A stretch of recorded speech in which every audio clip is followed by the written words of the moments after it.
हमारे सनातन धर्म में जब भी किसी व्यक्ति की मृत्यु यानी कि अवसान होता है तो हम सब का पहला आग्रह यही रहता है कि उनकी अस्थियां गंगा जी में विसर्जित की जाए। पर क्यों सिर्फ गंगा जी में ही अस्थि विसर्जन करने का सर्वश्रेष्ठ महत्व है? इसके पीछे की कथा क्या है?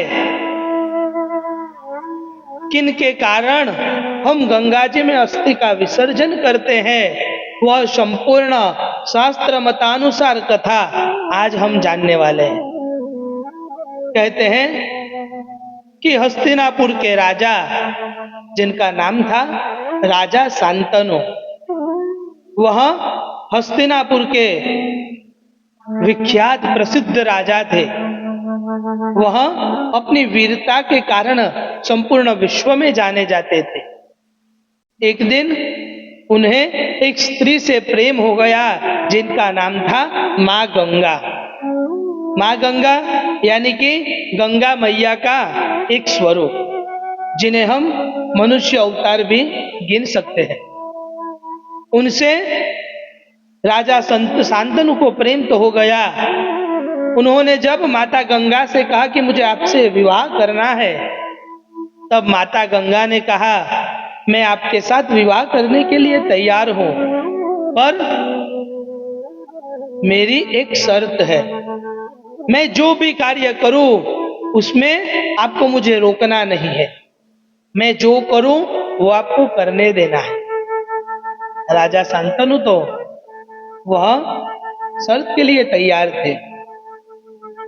बाद में राजा शांतनु और माँ गंगा का विवाह आनंद उत्सव से हुआ। पर जब माँ गंगा को और राजा शांतनु को पहला संतान हुआ, तो वो संतान को लेकर माँ गंगा सीधे गंगा नदी के किनारे पर गई और उस बच्चे को, उस छोटे से जन्मे हुए बालक को गंगा नदी में प्रवाहित कर दिया। राजा शांतनु को यह देखकर आश्चर्य हुआ कि माँ गंगा ने ऐसा क्यों किया।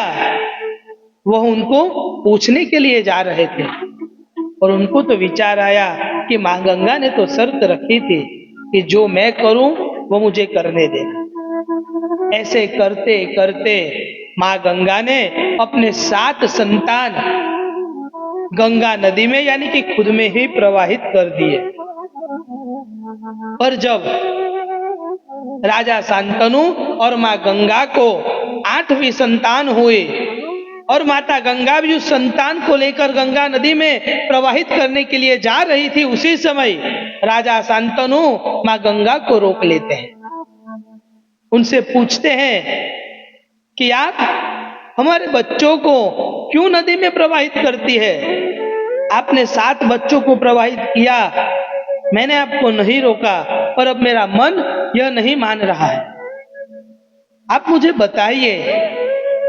तब माता गंगा राजा शांतनु को कहती है कि मुझे यानी कि गंगा को ऋषि वशिष्ठ का श्राप है कि माँ गंगा के जितने भी संतान होंगे वह इस पृथ्वी पर रहकर कष्ट भोगेंगे।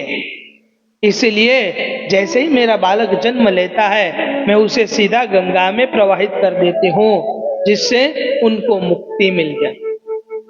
और आपने आज मुझे रोक लिया है, इसलिए मेरा 8वां संतान यही पृथ्वी पर रहकर कष्ट को भोगेगा।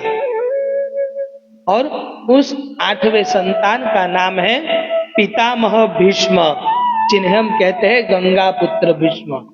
बाद में भीष्म जी ने यह पृथ्वी पर रहकर संपूर्ण कष्ट भोगे, बाद में उनकी भी मुक्ति हुई। पर यह कथा से यह हमें जानने को मिलता है कि जैसे ही कोई भी व्यक्ति की अस्थियां गंगा में जाती है, तो वह छोटे बालकों की तरह उस व्यक्ति को भी सीधे मोक्ष की प्राप्ति हो जाती है।